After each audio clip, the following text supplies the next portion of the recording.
Sa maliit na baryo kung saan magkakakilala ang halos lahat, madaling mapansin si Marie. Hindi dahil siya ang pinakamayaman o pinakamaganda, kundi dahil siya ang laging may ngiti. Tuwing umaga, habang nagwawalis pa lang ang iba sa tapat ng kanilang bahay, naroon na siya. Maayos ang buhok, malinis ang damit, at handang bumati. Magandang umaga po. Palagi niyang sambit, may kasamang bahagyang yuko at ngiting mahinahon. Sanay na ang mga tao sa ganitong anyo ni Marie. Kapag may sakit, siya ang unang nagtatanong kung may kailangan. Kapag may handaan, kusa siyang tumutulong. Nag-aayos ng mesa, naghahain ng pagkain, at nagliligpit kahit hindi inuutusan. Hindi siya nagtataas ng boses, hindi siya nakikipagtalo.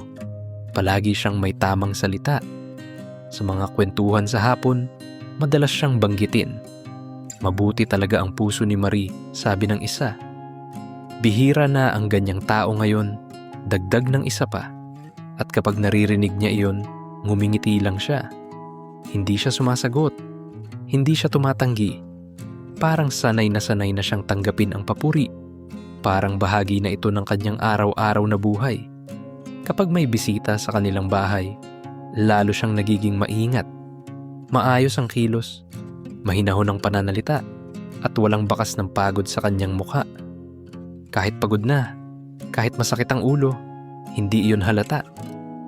Para sa iba, si Marie ay laging maayos, laging handang umunawa, laging mabait. Ngunit kapag tapos na ang lahat, kapag nakauwi na ang mga bisita, kapag humupa na ang ingay sa labas, at kapag isinara na niya ang pinto ng kanilang bahay, may isang bagay na dahan-dahang nawawala. Ang kanyang ngiti. Tahimik niyang ibinababa ang mga balikat. Para bang sa kapalang niya nararamdaman ang bigat ng maghapon. Walang nakatingin. Walang kailangang patunayan. At sa katahimikang iyon, nagsisimula ang ibang Marie. Ang babaeng hindi nakikita ng kahit sino. Sa loob ng bahay, ibang katahimikan ang bumabalot kay Marie. Walang bumabati, walang pumupuri, walang nakatingin. Doon, hindi niya kailangang ngumiti. Habang inaayos niya ang mga gamit, madali siyang mainis sa maliliit na bagay.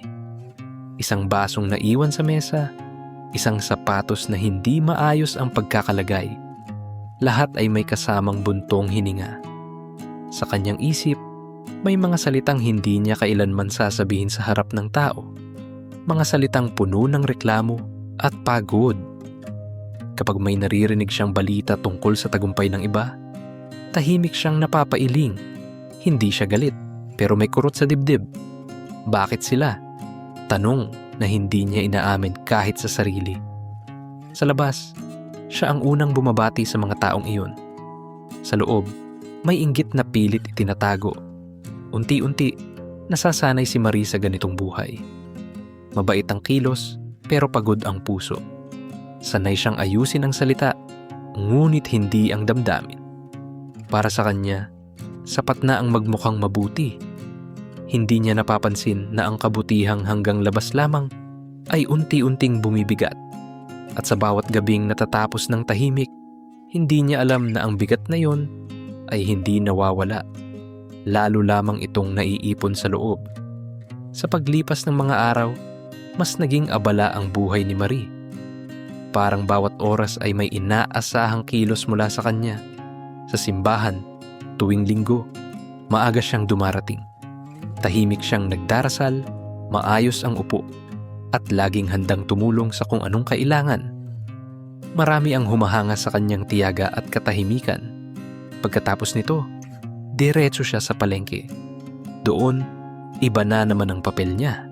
Magalang siyang tumatawad, mahinahong nakikipag-usap, at laging may ngiti kahit mainit at matao. Kahit pagod, hindi iyon halata. Sanay na siyang magpigil. Sa hapon, may mga kapitbahay na dumaraan sa tapat ng kanilang bahay. Tumitigil sila para makipagkwentuhan. Si Marie ay nakikinig, tumatango, at nagbibigay ng payo kapag hinihingi. Hindi siya nagsasalita ng sobra. Alam niya kung kailan tatahimik at kung kailan ngingiti lamang. Ngunit pagdating ng gabi, kapag humupa na ang ingay at siya na lang mag-isa, sa kanya nararamdaman ang bigat. Para bang hinuhubad niya ang bawat papel na ginampanan maghapon. Pagod ang kanyang katawan, pero mas pagod ang kanyang loob. Sa katahimikan, may tanong na unti-unti na bumubuo sa kanyang isip. Kung mabuti ako sa harap ng lahat, bakit hindi ako payapa? Unti-unti niyang napansin na madalas siyang ganito. Mabuti ang kilos, pero tila may bigat ng loob. Parang may pagitan ang kanyang muka at ang kanyang puso. Hindi niya kailanman tinanong ang sarili kung bakit siya napapagod sa pagiging mabait. Sa gabing iyon, naupo siya sa gilid ng kama, tahimik na nakatingin sa sahig.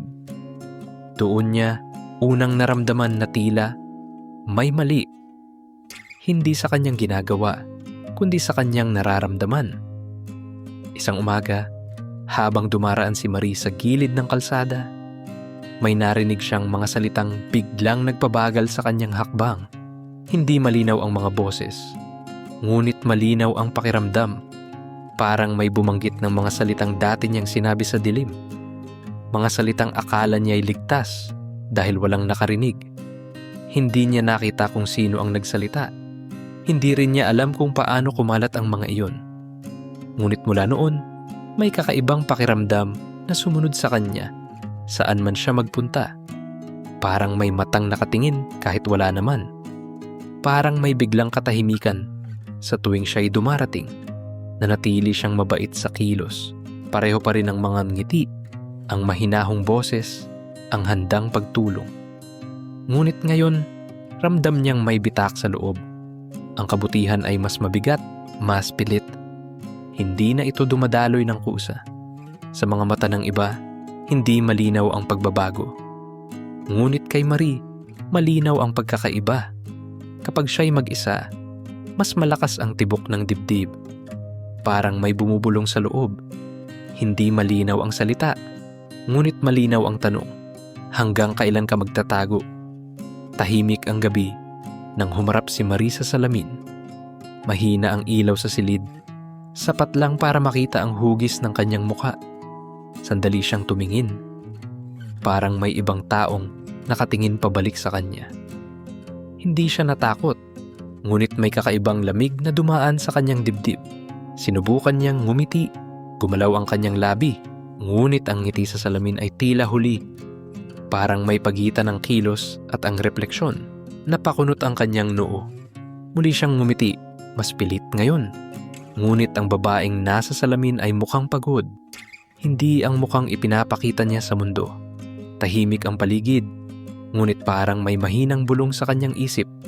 Hanggang kailan ka magtatago? Hindi niya alam kung saan galing ang tanong. Wala namang ibang tao. Tanging siya at ang salamin. Lumapit siya ng bahagya. Doon niya napansin na tila malabo ang refleksyon. Parang tinatakpan ng manipis na ulap. Hinaplos niya ang salamin. Walang bakas ng kakaiba. At doon niya naunawaan, hindi ang salamin ang may hiwaga. Ang hiwaga ay ang pusong matagal niyang hindi hinarap. Sa sobrang tagal ng pagiging mabuti sa panlabas, nakalimutan niyang alamin kung totoo pa ang kabutihang nasa loob.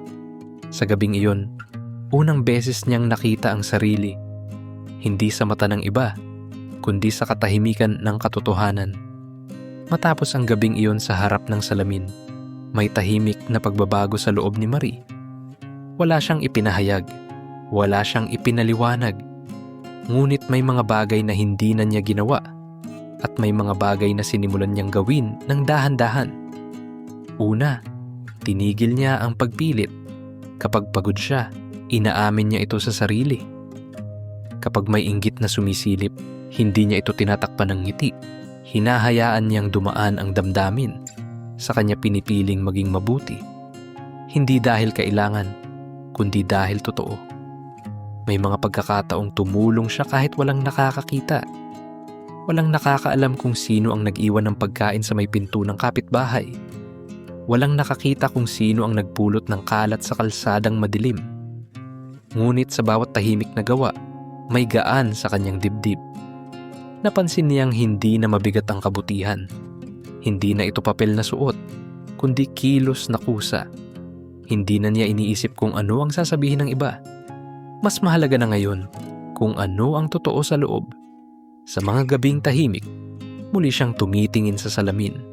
Hindi palaging malinaw ang refleksyon, ngunit hindi na siya natatakot.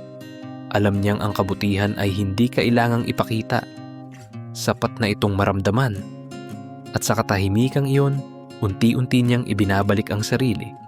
Lumipas ang ilang linggo, at unti-unti, nabuo muli ang tunay na Marie. Ang mukha niya ay hindi napilit na nakangiti para sa iba. Nakangiti siya dahil mula sa puso. Ang bawat kilos ay hindi na palabas lamang. Tunay at nagmumula sa kabutihang nararamdaman niya. Hindi perpekto ang pagbabago. May mga araw na naiinggit pa rin siya. May galit na lumilitaw sa loob. Ngunit ngayon, hindi niya ito itinatago o pinaparamdam sa iba. Pinipili niyang harapin ang sarili at ituwid ang puso bago ang kilos. Sa simpleng gawa, sa tahimik na ngiti, at sa katotohanang hindi pinipilit, naramdaman niya ang ganap na gaan ng loob. Ang mga tao ay napapansin ang pagbabago, hindi dahil sa pagpapakita, kundi dahil sa natural na kabutihan na lumalabas sa bawat kilos. Sa harap ng salamin, ngumiti siya. Sa wakas, ang mukha at puso niya ay magkatugma. Ang kabutihang tunay ay hindi lamang sa panlabas, kundi sa puso. Ang katotohanan ay hindi kayang itago habang buhay. Maging totoo at maging mabuti, hindi lang sa panlabas kundi sa puso. Maraming salamat sa pakikinig. Huwag kalimutang mag-like, share at subscribe. At samahan kami muli sa susunod na kwento.